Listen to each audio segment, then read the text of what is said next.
বন্ধুর মাকে বাড়িতে একা পেয়ে যেভাবে কাজ করলাম গল্পটি সম্পূর্ণ শুনলে আপনাদের মেশিন দিয়ে টপ টপ করে পানি চলে আসবে। আপনারা হাতের কাজ করতে বাধ্য হবেন। হাতের কাজ করার আগে অবশ্যই হাতের কাছে টিস্যু রাখবেন এবং গল্পটি শোনার আগে কানে হেডফোন লাগিয়ে নিবেন। আমি চাকরির খোঁজে শহরে এসেছিলাম, তখনই আমার বন্ধু আমাকে তার বাড়িতে থাকার জন্য জিদ করল। সে তার মায়ের দেখাশোনা করার জন্য বলল এবং নিজে উচ্চশিক্ষার জন্য বিদেশ চলে গেল। যেই সে বিদেশে গেল, তার মায়ের আমার প্রতি আচরণ বদলাতে শুরু করল। সে প্রায়ই আমাকে তার ঘরে ডাকত। একবার তো সে মিথ্যা অজুহাত তৈরি করে বলল যে তার খুব ভয় লাগছে এবং আমাকে তার ঘরে ডাকল। সেই রাতে যখন আমি তার পাশে ঘুমাচ্ছিলাম, তখন আঙ্কেল হঠাৎ আমার মাথায় হাত বুলিয়ে এক ভিন্ন ভঙ্গিতে বলল, মোহন, আমি জানতাম না তোমার বয়সের ছেলেরা এত বড় এবং বুদ্ধিমান হয় কি। এতটা বলেই আঙ্কেল হাতেই। হ্যালো বন্ধুরা, আজকের এই অনন্য গল্পে আপনাদের সবাইকে স্বাগতম। আমার নাম মোহন। আমি এইমাত্র চাকরির জন্য শহরে এসেছি। শহরে আসার খবর আমি আমার বন্ধু বিকাশকে দিয়েছিলাম। বিকাশ আমার সোশ্যাল মিডিয়ার বন্ধু ছিল। আমাদের বন্ধুত্ব ডিজিটাল ছিল, কিন্তু খুব গভীর। যেই আমি শহরে পৌঁছালাম, বিকাশ আমাকে স্টেশন থেকে নিতে এল এবং সেখান থেকে সরাসরি তার বাড়িতে নিয়ে গেল। বিকাশের বাড়িতে পৌঁছেই আমার নজর পড়ল এক সুন্দরী মহিলার উপর এবং আমি তাকে বিকাশের বোন ভেবে নিলাম। তখনই বিকাশ আমার ভুল ভাঙিয়ে দিয়ে বলল, মোহন, এটা আমার বোন নয়, এটা আমার মা গু। আঙ্কেল এত সুন্দর এবং যুবতী দেখাচ্ছিলেন যে আমি তাকে তার বোন ভেবেছিলাম।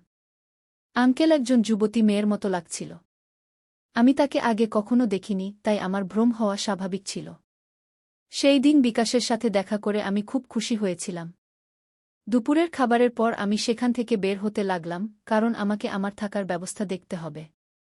আমি বললাম আমার কাজ আছে এবং সেখান থেকে বের হতে লাগলাম, তখনই বিকাশ আমাকে থামাল। সে বলল, মোহন, তুমি হোস্টেল বা ভাড়া বাড়ি খুঁজছ কেন? যখন তোমার নিজের বাড়ি আছে তখন তোমার হোস্টেলে থাকা ঠিক নয়। তখন আমি বললাম, নিজের বাড়ি? এতে বিকাশ বলল, আমার বন্ধু, এত তাড়াতাড়ি তুমি আমাকে পরায়া করে দিলে? আমি শহুরে হতে পারি, কিন্তু আমিও বন্ধুত্ব রাখতে জানি। দেখো, এই বাড়িতে আমি এবং আমার মা থাকি। এখানে তুমি সহজেই অ্যাডজাস্ট করতে পারবে। যাই হোক, এখন আমি আমার উচ্চশিক্ষার জন্য কয়েক বছরের জন্য বিদেশ যাচ্ছি, তাই মায়ের দেখাশোনার জন্য তার কারও প্রয়োজন হবে। আমার বিদেশ যাওয়ার পর তুমিও আমার মতো আমার মায়ের দেখাশোনা করবে কি? বিকাশের কথা শুনে আমি আবেগপ্রবণ হয়ে গিয়েছিলাম, কারণ সে আমাকে পরায়া মনে করেনি, বরং নিজের মতো মনে করেছিল। বিকাশের কথাকে সমর্থন করে তার মাও বললেন, হ্যাঁ মোহন, বিকাশ ঠিক বলছে। যদি আমার বিকাশ বেটা বিদেশ চলে যায়, তাহলে দ্বিতীয় বেটা কি আমার কাছে থাকতে পারবে না? ঈশ্বর তোমাকে সঠিক সময়ে এখানে পাঠিয়েছেন, এর মানে ঈশ্বরের ইচ্ছা ছিল তুমি এখানে আমার সাথে থাকো। তাদের অনুরোধ এত বেড়ে গিয়েছিল যে আমি তাদের না করতে পারলাম না। দুদিন পর বিকাশ বিদেশ যাওয়ার ছিল। তার যাওয়ার পর আমি বাড়িতে আঙ্কেলের সাথে একা থাকলাম। নিজের বাড়ির পরিস্থিতি মাথায় রেখে আমি তাড়াতাড়ি চাকরি পেয়ে গিয়েছিলাম। 22 বছর বয়সে উচ্চশিক্ষার চিন্তা আমি ছেড়ে দিয়েছিলাম এবং টাকা কামানোর জন্য চাকরি জয়েন করলাম। আমার কাছে এত টাকা ছিল না যে আমি উচ্চশিক্ষা করতে পারি, তাই আমি চাকরি করার সিদ্ধান্ত নিলাম। শহরে আমি একটা ঠিকঠাক চাকরি পেয়ে গিয়েছিলাম। এদিকে বিকাশের ভাগ্য খুব ভালো ছিল যে সে 22 বছর বয়সে বিদেশে পড়ার সুযোগ পেয়েছিল। যাই হোক, ভাগ্য কার কেমন হয় তা বলে আমি আমার ভাগ্যকে দোষ দেওয়া বন্ধ করে দিলাম। সেই দিনের পর থেকে আমি বিকাশের মাকে আমার মা মনে করে তার সাথে থাকতে লাগলাম। কিন্তু আঙ্কেলের মনে আমার প্রতি অনুচিত অনুভূতি ছিল, যা প্রথমে আমার নজরে আসেনি। কিন্তু ধীরে ধীরে সেই সব কথা আমার চোখে পড়তে লাগল। আঙ্কেল শহরে চাকরি করতেন। সেই রাতে আঙ্কেল আমাদের দুজনের জন্য আমার পছন্দের খাবার বানিয়েছিলেন। তিনি বললেন, আমি তোমার সোশ্যাল মিডিয়া থেকে তোমার কিছু পছন্দের কথা জেনে নিয়েছি। তুমি তোমার বায়োতে লিখেছ যে তোমাকে মহারাষ্ট্রীয় খাবার খুব পছন্দ। আঙ্কেল আমার পছন্দের খেয়াল রাখতে শুরু করেছিলেন। সেই রাতে যখন আমরা খাবার খাচ্ছিলাম, তিনি আমার পাশে এসে বসলেন। তিনি আমার থালায় একটা রুটি রাখলেন। খাবার শেষ হয়ে গেলে আমি আঙ্কেলকে সাহায্য করতে লাগলাম এবং ডাইনিং টেবিল থেকে বাসন তুলতে লাগলাম। আমার কাজ দেখে তিনি বললেন, তুমি একদম পারফেক্ট ছেলে। আমি অনেকবার বিকাশের মুখে তোমার প্রশংসা শুনেছি এবং তখন থেকেই আমি তোমার সাথে দেখা করার জন্য উৎসুক ছিলাম। তুমি আর বিকাশে অনেক তফাৎ। বিকাশ কখনো বাড়ির কাজে সাহায্য করে না, উল্টো সে বাড়ির জিনিস এদিক ওদিক ছড়ানোর এক্সপার্ট। বিকাশের মজার কিস্সা শুনে আমি হাসতে লাগলাম। হাসতে হাসতে আঙ্কেল হঠাৎ চুপ হয়ে গেলেন। আমার মনে হলো সে বিকাশের কথা মনে পড়ে আমি ভেবেছিলাম যে সে হয়তো বিকাশের কথা ভাবছে, তাই আমি তার কাঁধে হাত রেখে বললাম, আন্টি, যদি তোমার বিকাশের কথা মনে পড়ে তাহলে আমি তাকে ফোন করে দিতে পারি। তুমি এত দুঃখিত হয়ো না। তখন আন্টি আমার হাতের উপর হাত রেখে বলল, বিকাশ চিরতরে বিদেশে যায়নি, আমি তা ভালো করেই জানি। এখন আমি তার স্মৃতিতে শান্ত হয়ে বসে থাকতে চাই না, বরং আমি হঠাৎ তোমার চিন্তায় হারিয়ে গিয়েছিলাম।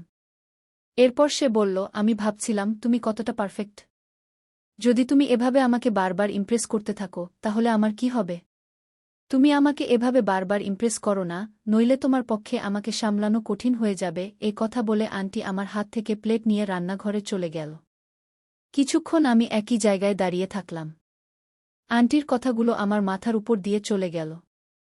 ধীরে ধীরে আন্টি আমার সামনে তার সৌন্দর্যের প্রভাব ফেলতে শুরু করল। সে প্রতিদিন সকালে উঠে যোগা করত।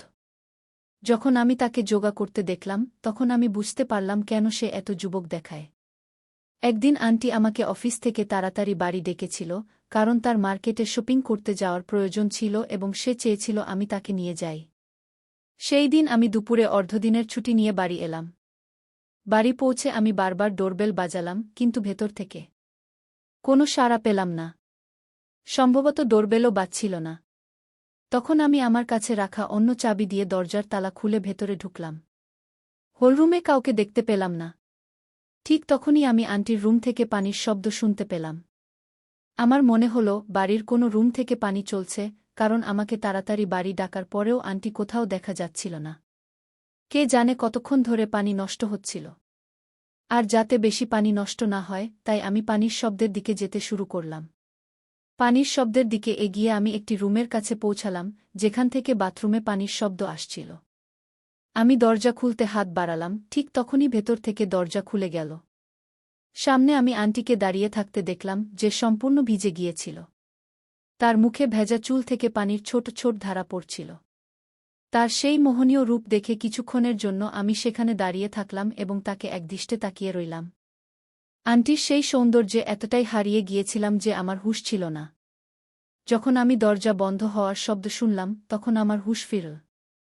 আমি বুঝতে পারলাম আন্টি আমাকে সামনে দেখে আবার বাথরুমের ভেতর দরজা বন্ধ করে দিয়েছে। আমি সেখান থেকে বেরিয়ে হলরুমে এসে বসলাম। কিছুক্ষণ পর আন্টি হলরুমে এল এবং আমাকে বলল, মোহন, তুমি এসে গেছ? আমার রুমে কেন চলে এসেছিলে? তোমার রুমে পানি আসে না? তখন আমি আন্টিকে বললাম, আমি তোমার কোনো সাড়া পাচ্ছিলাম না, তাই ভেবেছিলাম তুমি এখনও বাড়ি ফেরনি। আমি নলের পানির শব্দ শুনতে পেয়েছিলাম, তাই তোমার রুম পর্যন্ত চলে এসেছিলাম। এতে সে বলল, আচ্ছা, কিছুক্ষণ আগে যা ঘটেছে তা সব দৃষ্টিভ্রমের কারণে হয়েছে। আজ আমি স্যান্ডেল বাড়ির দরজার পাশে রেখেছিলাম, তাই সম্ভবত তোমার খেয়াল হয়নি যে আমি বাড়িতেই আছি। যাও, তুমিও ফ্রেশ হয়ে আসো।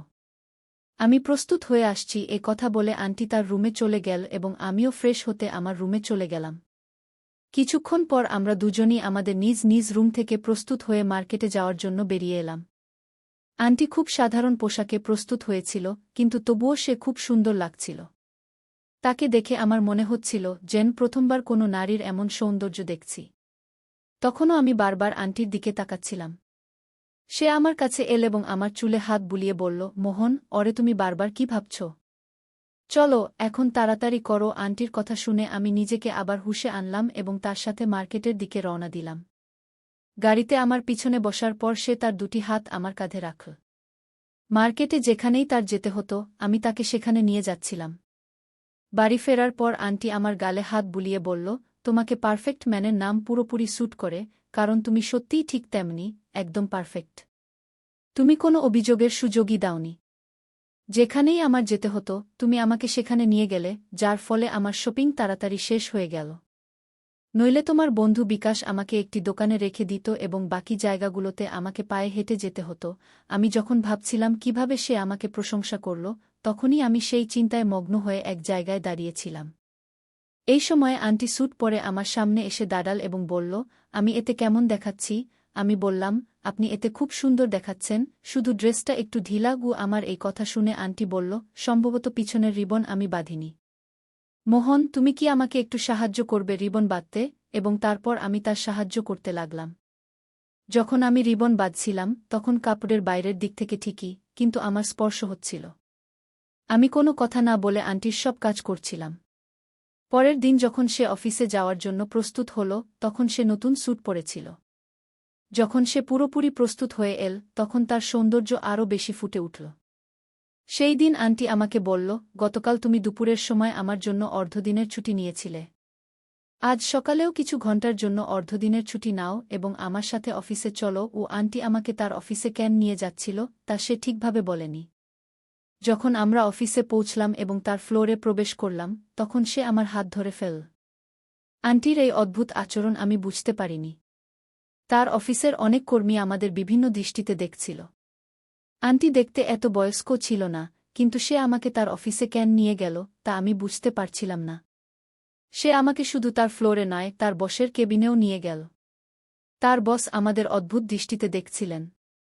আন্টি বসের সাথে আমার পরিচয় করিয়ে দিয়ে বলল, এটি আমার মোহন। কি এমন কথা বলে সে আমার পরিচয় দিল? কোনো ছেলের পরিচয় কেউ এভাবে করায়? বসের সাথে পরিচয়ের পর আন্টি আমাকে বাইরে নিয়ে এল এবং আমাকে সেখান থেকে যেতে বলল। আন্টির অফিসে আমি তার থেকে কোনো প্রশ্ন করতে পারিনি। যখন সন্ধ্যায় বাড়ি ফিরলাম, তখন আন্টির আচরণ একটু অদ্ভুত ছিল। বাড়ি ফিরেই আন্টি আমাকে জড়িয়ে ধরে বলল, আজ তুমি আমার সাথে অফিসে এসে আমার অনেক বড় সাহায্য করেছ। ওই আন্টি আমার সাথে কথা বলছিল, এমন সময় হঠাৎ জোরে বজ্রপাত হল, যার শব্দে আন্টি ভয় পেয়ে গেল এবং সে আমাকে জড়িয়ে ধরে ফেল। সেই সময় তার সেই জড়িয়ে ধরা ভাবনা একটু আলাদাই ছিল। যখন বজ্রপাতের শব্দ বন্ধ হল, তখন আন্টি আমার থেকে দূরে সরে গেল। কিন্তু যাওয়ার সময় আমার মুখে হাত বুলিয়ে বলল, ভালো হল তুমি তাড়াতাড়ি বাড়ি ফিরে এসেছ। দেখো না, তোমার আসার কিছুক্ষণ পরেই এত জোরে বৃষ্টি শুরু হয়ে গেল। ও আন্টি আমার জন্য বেশি চিন্তা করতে শুরু করেছিল এবং তার এই চিন্তা আমার ভালো লাগছিল। কিন্তু একই সাথে আমার তার উপর কিছু সন্দেহ হচ্ছিল। সেই সময় আন্টি দরজায় দাঁড়িয়ে উৎসুকভাবে বৃষ্টি দেখছিল, কিন্তু বাইরে যেতে ভয় পাচ্ছিল। তার মুখ থেকে আমি স্পষ্ট দেখতে পাচ্ছিলাম যে সে বৃষ্টিতে ভিজতে চায়। তখন আমি তার হাত ধরে তাকে বাইরে কম্পাউন্ডে নিয়ে গেলাম। আন্টি বৃষ্টিতে ভিজতে ভয় পাচ্ছিল, কিন্তু আমি তার হাত ধরে তাকে বৃষ্টির মজা নিতে বললাম। বৃষ্টির আনন্দ নিতে গিয়ে তার মুখে যে খুশি ছিল তা দেখে আমিও খুব খুশি হচ্ছিলাম। আন্টি সম্পর্কে আমার মনে কী অনুভূতি হচ্ছিল তা আমি নিজেও বুঝতে পারছিলাম না। আন্টি যেন কোনো বলিউড চলচ্চিত্রের মতো বৃষ্টিতে ভিজতে শুরু করল। সে বৃষ্টিতে মেতে গিয়ে বারবার আমার চারপাশে ঘুরছিল এবং আমার হাত ধরে নাচার চেষ্টা করছিল। তখন আন্টি আমাকে বলল, মোহন, তুমি সত্যিই খুব আলাদা। আজ তোমার সাথে পানিতে ভিজতে গিয়ে আমার মনে হচ্ছে যেন আমি কোনো চলচ্চিত্রের নায়িকা আর তুমি আমার নায়ক। ও আন্টি এই সব কথা খুব স্বাভাবিকভাবে বলে দিল, কিন্তু আমার মনে এর প্রভাব একটু আলাদা রকম হচ্ছিল। বাড়িতে ঢোকার সাথে সাথেই আন্টি আমার জন্য তোয়ালে নিয়ে এল এবং নিজের হাতে আমার চুল মুছতে লাগল। তখনই আমাদের চোখে চোখ পড়ল এবং আন্টি আমাকে খুব স্নেহের দৃষ্টিতে দেখছিল। আন্টি বলল, মোহন, তুমি যেভাবে আমার সাথে কথা বল তা বিকাশ কখনো বলেনি। সে তো সবসময় তার পড়াশোনায় ব্যস্ত থাকত। সে কথা বলছিল। এমন সময় আমি তাকে জিজ্ঞাসা করলাম, আন্টি, তুমি তোমার বসের সাথে আমার পরিচয় আমার মোহন বলে কেন করালে? এর মানে কি? এটি শুনে আন্টি একদম চমকে গেল এবং সেখান থেকে চলে গেল। কিন্তু রাতে ঘুমানোর সময় আন্টি আমাকে তার রুমে ডাকল। সে বলল, আজ আমার খুব ভয় লাগছে। তুমি কি আজ আমার রুমে ঘুমাতে পারো? সাহায্যের স্বরূপ আমি আন্টির রুমে ঘুমানোর জন্য প্রস্তুত হলাম। সেই রাতে আন্টির রুমে ঘুমানোর সময় আমার বারবার মনে হচ্ছিল যেন কেউ আমাদের রুমের গুপ্তচরবৃত্তি করছে। আমার চোখ কখনো দরজায়, কখনো জানালায় যাচ্ছিল। ঘুমানোর আগে আমি আন্টির দিকে তাকালাম, তখন সে আমাকে দেখছিল। আন্টি বলল, মোহন, তুমি এখনো ঘুমাওনি? আমি উত্তর দিলাম, আমার মনে হচ্ছে কেউ এই রুমের গুপ্তচরবৃত্তি করছে। এতে আন্টি বলল, আমাকেও তখন থেকে এটি ঠিক এমনই মনে হচ্ছিল, তাই আমিও ঘুমাতে পারিনি। সম্ভবত এটি আমাদের ভ্রম ছিল। এ কথা বলে আন্টি আমাকে স্পর্শ করে ঘুমানোর চেষ্টা করলেন। কিছুক্ষণ পরই হঠাৎ ঘরের লাইট চলে গেল এবং কেউ মায়ের কণ্ঠে ডাক দিল। এই আওয়াজে আমার এবং আন্টির ঘুম ভেঙে গেল। উঠে দেখলাম বিকাশ সামনে দাঁড়িয়ে আছে। সে আমাদের দিকে তাকিয়েছিল এবং তার মাকে বলল, মা, তুমি এটা কি করছ? মোহন আমার বন্ধু। তোমার জন্য এমন আচরণ শোভনীয় নয়। এখন তোমাকে মা বলতেও আমার লজ্জা হচ্ছে। আমি বিকাশকে বললাম, বিকাশ, তুমি অকারণে এমন ভাবো না। আন্টির ভয় হচ্ছিল, তাই তিনি আমাকে তার ঘরে ঘুমাতে ডেকেছিলেন। কিন্তু আন্টি যেভাবে আমাকে স্পর্শ করেছিলেন তা দেখে যে কেউ ভুল বুঝতে পারত। বিকাশ তার মায়ের উপর অযৌক্তিক কথা বলতে শুরু করল। তা শুনে মনে হচ্ছিল সে হঠাৎ বাড়ি আসেনি, বরং এটি তার কোনো পরিকল্পনা ছিল। আমি বিকাশকে বললাম, বিকাশ, এত ছোট বিষয়ে তুমি আন্টির উপর কিভাবে এমন অভিযোগ করতে পার? তুমি নিশ্চয়ই অন্য কোনো রাগ প্রকাশ করছ। আর আমাকে বল, তুমি তো বিদেশে গিয়েছিলে, হঠাৎ বাড়ি কিভাবে এলো? এতে বিকাশ বলল, আমি বিদেশে যেতে পারিনি, কারণ আমার মায়ের কাছে পর্যাপ্ত টাকা ছিল না। মা টাকার ব্যবস্থা করতে পারেননি, তাই আমি আমার চাচার কাছ থেকে কিছু টাকা নিতে গিয়েছিলাম। আমি মাকে বলিনি যে আমি চাচার কাছে গিয়েছি। যেদিন আমি চাচার কাছে টাকা নিতে গিয়েছিলাম, তিনি আমাকে মায়ের সম্পর্কে কিছু কথা বলেছিলেন, যা আমি আগে লক্ষ্য করিনি। আমার চাচা আমাকে বলেছিলেন যে আমরা কয়েকবার তোমার মাকে কোনো অপরিচিত পুরুষের সাথে ঘুরতে দেখেছি। আমি তার কথায় বিশ্বাস করেছিলাম, কারণ তার কথা সন্দেহ করার কোনো কারণ ছিল না। আমার বাবা না থাকা সত্ত্বেও মা এত সাজগোজ করতেন, কিন্তু এটা কার জন্য? আমি কখনোই এদিকে মনোযোগ দিইনি। সেই দিন চাচা আমার চোখ খুলে দিয়েছিলেন। তখনই আমি পরিকল্পনা করেছিলাম যে আমি মায়ের উপর নজর রাখব। সেই সময় তুমিও শহরে আসছিলে। আমার পরিকল্পনা অনুযায়ী আমি বলেছিলাম যে আমি দেশে যাচ্ছি এবং তোমাকে মায়ের সাথে থাকার জন্য জিদ করেছিলাম। আমি জানতাম যে আমার মায়ের খারাপ প্রভাব তোমার উপরও পড়তে শুরু করবে। তোমরা দুজনের মধ্যে যা চলছিল তা আমি বুঝতে পেরেছিলাম। মোহন, আমি তোমাকে এর জন্য দোষী মনে করি না। আসলে ভুল আমার মায়ের। তার নিয়ত খারাপ। তুমি শুধু তার কথায় প্রভাবিত হয়েছ। যখন বিকাশ শান্ত হল, তখন আমি তাকে বললাম, তুমি তোমার মায়ের উপর অভিযোগ করেছ, এখন খুশি হয়েছ? এখন বল, আর কিছু বাকি আছে কি? যদি থাকে তাহলে সেটাও বলে ফেল, কারণ পরে তোমার বলার সুযোগ থাকবে না। তখন আমি বললাম, বিকাশ, তুমি আমাদের উপর নজর রেখেছ, কিন্তু যা তুমি দেখার চেষ্টা করছিলে তা তুমি দেখনি। সে আমাকে তার অফিসে নিয়ে গিয়েছিল কারণ তার নতুন বস তার উপর নজর রাখছিল এবং তার সামনে এটা প্রমাণ করতে চেয়েছিল যে সে একা নয়, তার সাথে তার যুবক ছেলেও আছে। বসকে ছেলের ভয় দেখানোর জন্য সে আমাকে অফিসে নিয়ে গিয়েছিল। আর এখনও যখন সে আমাকে স্পর্শ করে ঘুমাচ্ছিল, তখন এটা এজন্যই যে সে আমার এবং তোমার মধ্যে কোনো পার্থক্য করে না। যদি তুমি অন্যের কথা শোনার বদলে তোমার মাকে বোঝার চেষ্টা করতে, তাহলে তোমার মুখ থেকে মায়ের সম্পর্কে এমন অশোভন কথা বের হতো না। কয়েকদিনের মধ্যেই আমি বুঝতে পেরেছিলাম যে আন্টি বাড়িতে থাকা সত্ত্বেও একা ছিলেন, যদিও তার যুবক ছেলে তার সাথে ছিল। তিনি তোমার কারণে দ্বিতীয় বিয়ে করেননি। তিনি শুধু তোমার জন্যই বেঁচে ছিলেন। কিন্তু যখন তোমার উপর মায়ের দেখভালের দায়িত্ব এলো, তখন তুমি মায়ের দিকে মনোযোগ দেওয়ার বদলে নিজের জগতে হারিয়ে গিয়েছিলে এবং মানুষের কথা শুনে মায়ের উপর অবিশ্বাস প্রকাশ করেছ। আমি কথা বলছিলাম, তখন আন্টি আমার কাঁধে হাত রেখে বললেন, মোহন, তোমার মধ্যে যে বুদ্ধিমত্তা আছে সম্ভবত তা বিকাশের মধ্যে নেই। কারণ আমি তাকে কখনো কোনো কিছুর জন্য সংগ্রাম করতে দিইনি। আমি তাকে সবকিছু সময়মতো দিয়েছি। কিন্তু আজ আমার ছেলে আমার ভালোবাসার বদলা আমাকে অবিশ্বাস করে শোধ করেছে। তোমার চাচা চাচি তোমাকে আমার বিরুদ্ধে উস্কে দিয়েছে, যাতে আমাদের মধ্যে দূরত্ব তৈরি হয়। চাচির কাছে সাহায্য চাওয়ার আগে আমি তোমার চাচার কাছে তোমার বাবার সম্পত্তির অংশ চাইতে গিয়েছিলাম।